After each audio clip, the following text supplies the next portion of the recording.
Jed, ilang container vans ang nakumpiska ng DA at Customs na naglalaman nitong mga smuggled na isda at papaano yan natunton ng mga otoridad? Ela, 21 refrigerated container vans ang nasa bangka ng Bureau of Customs at Department of Agriculture kanina rito sa Pantalan sa Maynila, kung saan ang mga ito ay naglalaman ka ng mga smuggled na isda at 3 rito sa mga nasabing container vans ay binuksan at ipinakita sa media ng DA at Bureau of Customs.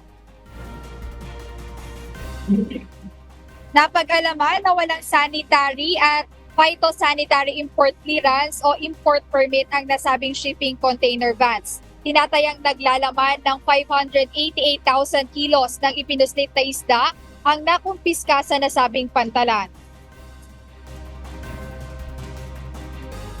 Ang unang report sa amin is 8 to 10 containers lang to. Pero sa pagsusuri ng Bureau of Customs at mga DA na operatiba natin, umabot ng 21 containers na nakita.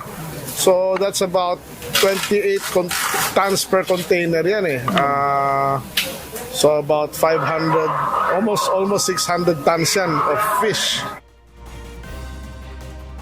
Dagdag ng Department of Agriculture na ang mga ipinuslit na isda ay nanggaling sa China. Ngayon susuriin naman ng Bureau of Fisheries and Aquatic Resources o BFAR ang mga nakumpiskang isda kung ito ay maaaring makain ng tao. Ela, paliwanag ng DA na itong mga nakumpiskang container vans ay nakita nila sa isang barko kung saan may mga kasama itong mga legal na kargamento. So sabi nila na isiningit o isinama nga ito sa mga legal na kargamento na umaasa na may pupuslit nila ito sa bansa. Dagdag pa ng DA na off-season ngayon o magkakaroon ng fishing ban simula November 1. Kaya yung mga negosyante talagang sinasamantala nila yung ganitong pagkakataon na magpuslit nga ng mga smuggled na produkto gaya ng isda dahil inaasahan nila na tataas ang presyo o kaya magkaka-shortage ng isda. Pero siniguro naman ng Department of Agriculture at mga aktibidad ay hindi nila palalampasin at sisiguruhin nilang matatanggap naman kung sino man yung mga nasa likod ng ganitong mga illegal na aktibidad. Ayan po na update dito sa Maynila. Balik sa'yo, Ella.